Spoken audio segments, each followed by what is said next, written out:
É sobre esse e outros assuntos que estão pautando o noticiário econômico que conversamos agora ao vivo com a Juliana Inhas.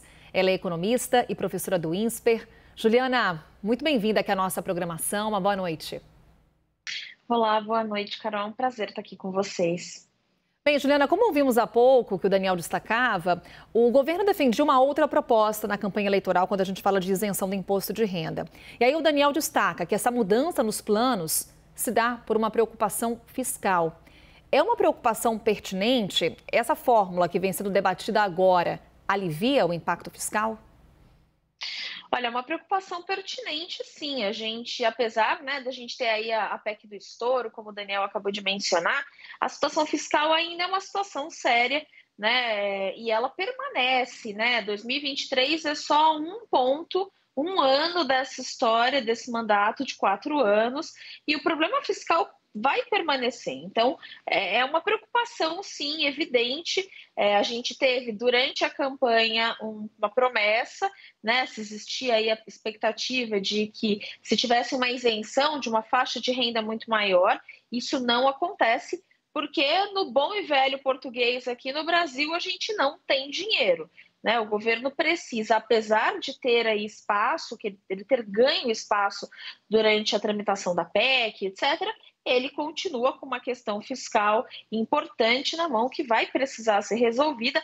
E aí, nesse aspecto, Carol, sem dúvida, é importantíssimo que o governo ou tente achar recursos ou ele realmente não vai conseguir fazer todas essas benesses que a população esperava, com tanto de razão aí por conta, inclusive, da própria campanha eleitoral.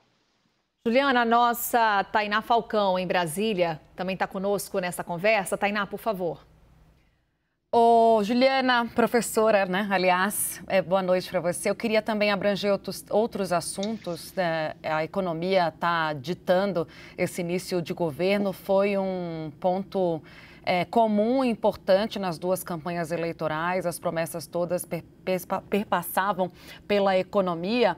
E um dos assuntos que pegava, eu cobri a campanha do presidente Lula, era a questão da autonomia do Banco Central, né? E vez ou outra, Lula vem revisitando as críticas que ele faz a esse assunto. Recentemente se referiu ao Campos Neto como cidadão numa entrevista à Rede TV, demonstrando ali que há um certo incômodo, uma insatisfação com o presidente do Banco Central. Mas o que preocupa, para além disso, para além até de um desalinhamento com o presidente do Banco Central, é a questão da autonomia. O que de fato o presidente Lula pensa a respeito? Porque a gente sabe que toda vez que o presidente Lula se manifesta em relação ao assunto, vem um interlocutor por fora e tenta apagar o incêndio. Primeiro eu quero te ouvir, né, sobre a autonomia do Banco Central, o que acontece se isso for revisto, e também sobre uma necessidade de uma fala mais clara e alinhada com seus interlocutores, entre Lula e os ministros também que respondem sobre esse assunto. Boa noite, Tainá. Acho que a primeira coisa, a questão da autonomia, ela é importante sim para o Brasil, porque isso faz, e não só para o Brasil, mas para qualquer país que quer crescer, que quer alçar voos maiores, inclusive com uma economia mais sólida, mais estável, é importante que a autoridade monetária, ela tenha sim um poder de decisão sobre a política monetária, até para evitar um emparelhamento aí dos órgãos, sempre a favor, é óbvio, de uma política do governo que nem sempre é uma política que contém inflação, que olha para longo prazo. Então, é importante, eu particularmente acho que a gente deu um passo muito importante com a autonomia do Banco Central, porque, primeiro, a gente consegue deixar o Banco Central com um aspecto técnico, então a gente dá mais peso para a técnica que está ali à disposição da sociedade dentro da política monetária, e além disso a gente consegue, é óbvio, criar também um incentivo muito maior para que o governo procure aí a sua estabilidade fiscal, porque o governo não vai poder usar o Banco Central para apagar incêndios, que era o que acontecia durante muitas vezes quando a gente ainda não tinha essa autonomia. Voltar atrás nessa autonomia significa, primeiro, um retrocesso no aspecto econômico mesmo e na questão política que envolve, né, a política econômica como um todo, porque a gente vai voltar a um modelo onde o Banco Central ele fica subordinado às ações do governo e no momento em que a gente está querendo crescer, querendo olhar para mercados externos, atrair investidores, é importantíssimo que a gente mostre que existe sim um mecanismo onde a gente consegue evitar processos muito inflacionários. Então, voltar atrás já seria um retrocesso nesse aspecto. E, além disso, é óbvio, cria uma sensação muito grande de que o Banco Central abaixaria a cabeça e concordaria com qualquer tipo de política que viesse do governo, o que também é muito ruim. A gente sabe que isso muda completamente as expectativas, não só dos cidadãos brasileiros e das pessoas que daqui de dentro que investem no Brasil, mas também dos investidores externos que hoje são muito importantes para a economia brasileira.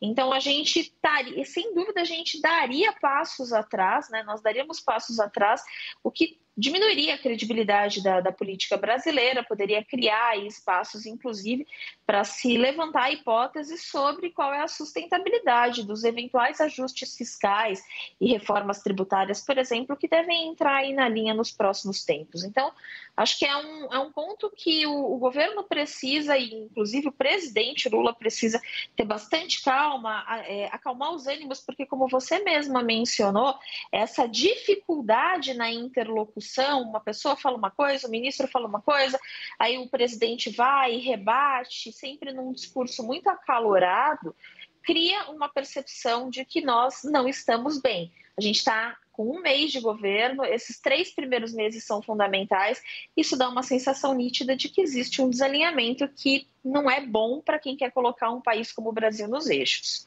E aí, Juliana, eu te faço 2 perguntas. O que esse ruído nessa relação causa no mercado? E trago aqui, estava olhando para baixo, procurando as aspas do presidente Lula, quando ele fala: o Brasil precisa voltar a crescer. Não existe nenhuma razão para a taxa de juros estar em 13,75%. Minha segunda pergunta é: temos ou não temos razão para essa atual taxa de juros? Vamos lá. Bom, vou começar pela sua segunda pergunta. Temos sim razão para que essa taxa seja alta, né? Apesar de, como o presidente bem mencionou aí na fala recente dele, de nós ter Perdemos o contato com a Juliana Inhas, ela é economista, professora do INSPER, e destacava para a gente um ponto que vem sendo muito levantado pelo presidente Lula quando o assunto é economia. Em entrevista recente ao jornalista Kennedy Alencar, na Rede TV, o presidente Lula fez críticas à autonomia do Banco Central, fez críticas à atual taxa de juros. E é claro que daqui a pouquinho a Juliana volta para trazer para a gente uma explicação do ponto de vista econômico e como que essas declarações do presidente Lula com relação à autonomia do Banco Central, à independência do Banco Central, essas declarações causam ruído no mercado financeiro. Daqui a pouquinho a gente retoma o contato com a Juliana, com outras questões também. Já está aqui de volta com a gente? Vamos lá então, Juliana, agora sim, conexão restabelecida para a gente seguir aqui com essa nossa conversa. Juliana, então te perguntava, com relação às declarações de Lula, quando ele critica a autonomia do Banco Central, o que isso causa de ruído no mercado e também quando ele critica a atual taxa de juros. Temos ou não temos motivo para estarmos no atual patamar? Vamos lá, Carol. Primeiro, acho que quando ele critica a ação do Banco Central, a postura, inclusive até o jeito, né?